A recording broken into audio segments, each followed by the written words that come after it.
다양한 종교의 세계와 생활 속의 신앙 활동을 소개하는 KBS 라디오의 종교와 인생.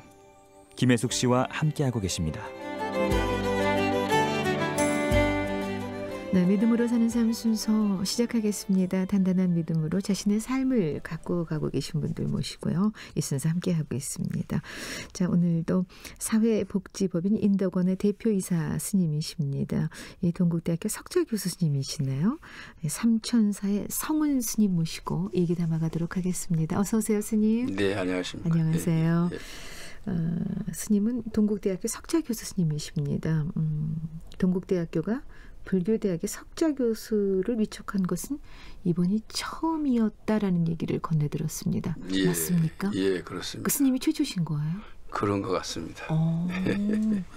아니, 그동안 이제 학교 발전 또 제자 양성이 있어 굉장히 많은 결실을 보셨나 보죠, 스님께서. 그런 공이 좀 인정이 돼야 최초로 그러니까 이런 좋은 자리가 오는 거잖아요. 제 케이스를 말씀드리지 않더라도 일반적으로 석좌교수의 그 기준이 덕망도 좀 있으신 분들 이제 기준이 학문적으로 그쵸? 분야에 꽃을 피운 자. 네네. 그리고 그걸로 학교에 기여한 자, 사회에 기여한 자, 또 아니면 사회적 관계 속에서 그 사회에 탁월한 공로로 인정된 자. 우리 에서 그 조항이 몇 조항이 있습니다. 몇 조항이 있는데 그 조항에 부합 아마 되어서 저한테 그런 인연이 와 있지 않느냐 그렇게 생각을 해봅니다. 그리고 이제 석좌교수라는 것은 저는 잘 몰랐는데 교수들이 그렇게 이야기를 하시더라고요. 모든 학자들이 그 바라보는 원하는 로망 그게 학자들 별이다. 궁극적인 지향점이죠. 그 자리가. 학자들의 그 로망이 그 석좌교수는 우리 학자들의 경우 별이다. 뭐 그렇게까지 인식하고 있는 사람도 있더군요. 우선은 덕망이 좀 있으셔야 되겠지만 그래도 무엇보다도 실력이 우선이 되지 않을까 싶어요. 공부 많이 하셨나요, 스님? 저는 뭐 실력은 없지만은 봤을 때 아마 그렇게 보아진 것 같아요. 그동안 어떤 공부를 하셨습니까? 이제 저희들은 이제 출가하면은 기본적으로 수행할 수 있는 그러한 수행 체계를 배우게 됩니다. 그러니까 수행체를 배우면서 점진적으로 이제 부처님이 말씀한 사상, 또 부처님이 말씀한 수행관, 부처님이 말씀한 인생관, 또 부처님이 말씀한 세상의 이 나눔 운동, 뭐 그러한 그 실천행, 뭐 이런 것들을 하기 위해서는 이제 공부를 하죠. 그렇기 때문에 이런 일련의 과정을 거치면서 약 10년 정도 경학, 그러니까 팔만장경, 말하면 이제 성경이죠. 뭐 요한, 누가, 마태, 뭐 이렇게 신학, 이렇게 신학. 고로 경약, 우리는 경약으로 그러죠. 그것을 한 10년 정도 이수를 합니다. 전부 다 한문이죠. 예, 이수를 해서 그 속에 농축된 어떤 사상, 녹든 진리가 농축되기 때문에 그거를 이해하는 데 많은 시간이 필요하죠. 그 다독다독 우다독이라 해서 많이 공부를 합니다. 많이 공부를 거치는 과정에는 뭐 아픔과 시련과 고뇌는 뭐 이루 말할 수 없죠. 뭐 새벽 4시에 일어나서 밤 9시까지 그렇게 끊임없이 몸을 움직여야 되고 활동해야 되고 그때 우리 어렸을 때만 해도 생산, 분배, 소비를 동시에 우리 스스로가 해야 됐어요. 자급자족이죠, 정말. 정말 자급자족. 뭐 지금은 각 사원에서 일하는 종사자가 있지만은 전부 우리가 해결해야 돼요. 농사에서부터. 예전 출가하신 분들 고생 많으셨다고 그렇습니다. 얘기 들었어요. 뭐 그때 당시만 또 해도 사찰이 가난하기 때문에 전부 밖에서 탁발이라고 이야기하는데 탁발을 해서 석 달 먹을 것을 자기가 먹을 것을 자기가 탁발에다가. 근데 그때 뭐 주변 상황 또한 다 어려우신 분이 그렇습니다. 우리나라 총체적으로 다 그렇죠. 어렵기 때문에 탁발이 참 쉽지 않으셨을 것 같아요. 그렇습니다. 그래서 이제 항상 이렇게 지금은 잘 없습니다만은 뭐 연수국 같은 데서 보면은 여기 탁판성이 다니지 않습니까? 이제 그때는 그 탁판성들 가치관이 정확했죠.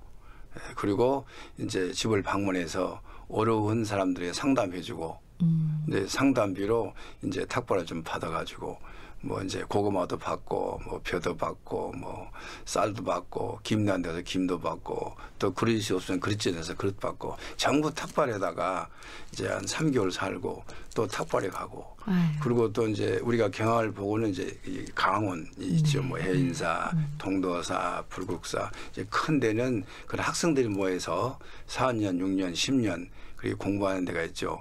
지금은 이제 전부 다 이 식량 기타 생활비를 전부 은사들이 다 도와주는데 그때는 자기 스스로가 다 해야 되기 때문에 그런 일련의 과정을 겪으면서 이제 불교 쪽만 공부를 했죠. 불교 쪽 공부를 해서 어느 날 제가 가르치는 공부를 해서 제가 이제 애들을 가르치게 네. 수행자를 가르치는 단계에 가서 가르치는데 대학을 나온 사람들의 40명 가르치는데 한 10명 정도 되더라고요. 그러니까 가르치는 제자들 속에서 대학을 나와서 출가한 사람들. 그 당시 이제 최고 학부였겠죠. 예, 대학을 나와서 출가한 사람들. 그런데 우리는 어려서 이제 동진 출가했는데 동진 출가는 거는 어려서 출가했거든요. 동진 본인의 출가에 뜻보다는 동진 출가는 조금 타이에 의한 출가가 많지 않나요? 그 두 가지로 해석할 수 있죠. 거의 타이지라고 볼 수가 그렇지요. 있습니다. 그러니까 네, 이제 네. 어떤 명분이 네. 그때 당시만 해도 얘는 단명하니까 저래가 살아야 산다. 뭐 그러한 어떤 그 믿음이랄까.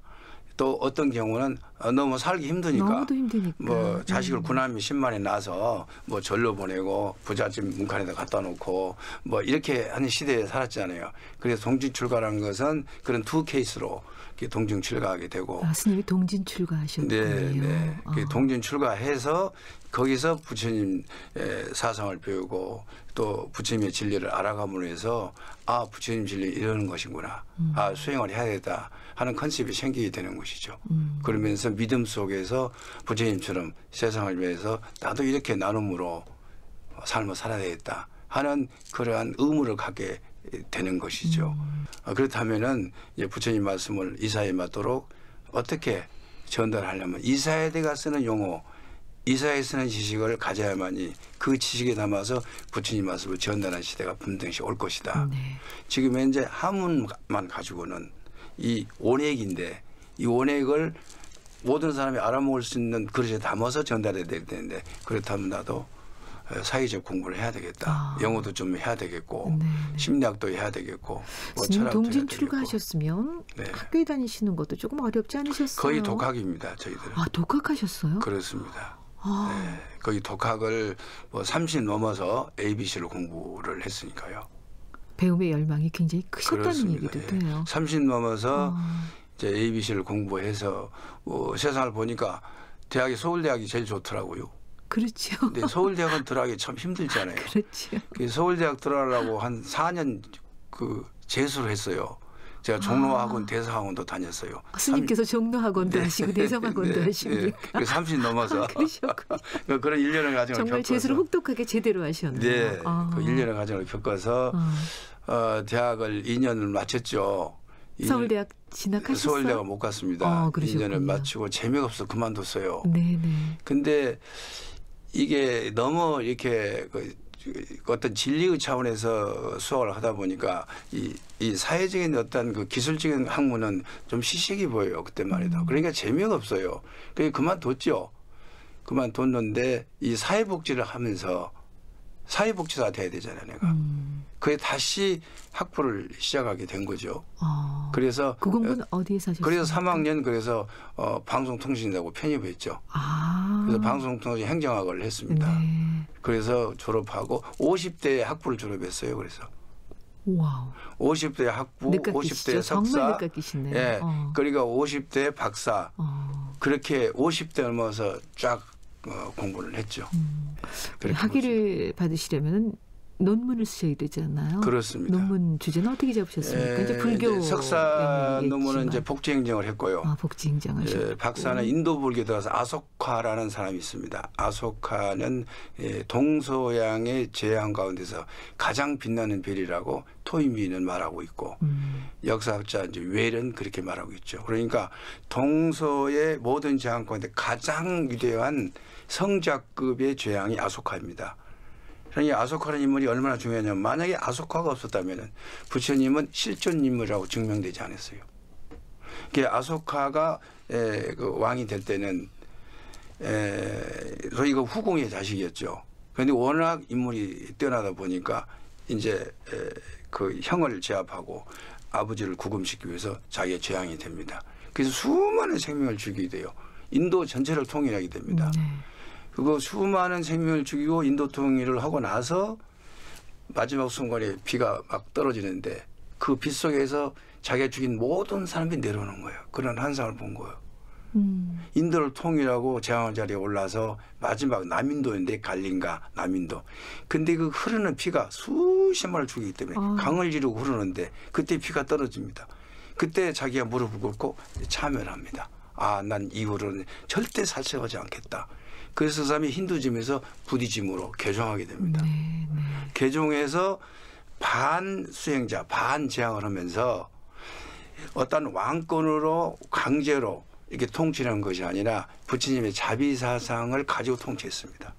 그래가지고 그때 당시만 해도 우리나라 말하는 복지부, 복지청을 만들어 놓고 생명 존중 사상을 그 사람이 부양했죠. 그래가지고 동물병원까지 자라서 BC 2세기 3세기니까 그러니까 우리나라 우리 그 병원이 1601년 그 AD 영국의 한센병이 최초입니다.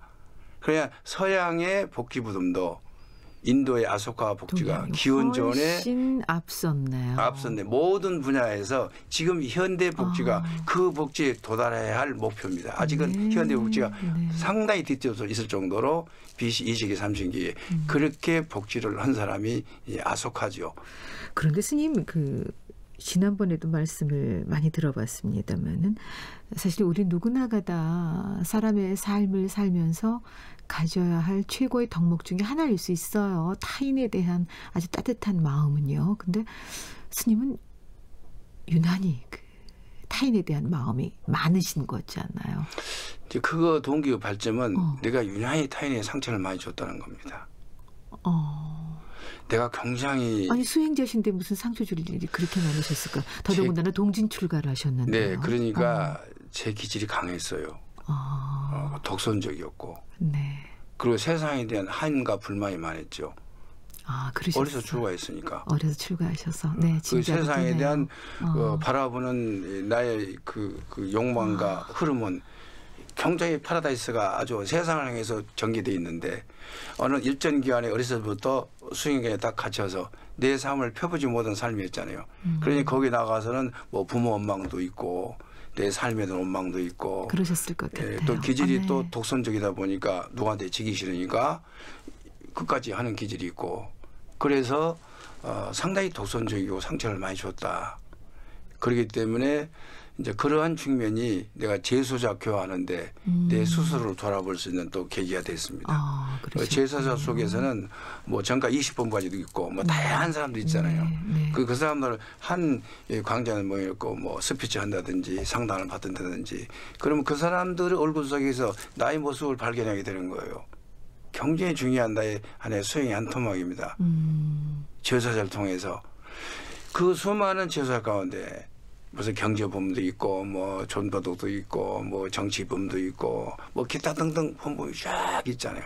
그러한 기질들이 나의 내면에 다 함유되어 있다는 걸 발견하는 게 놀랄만 하죠.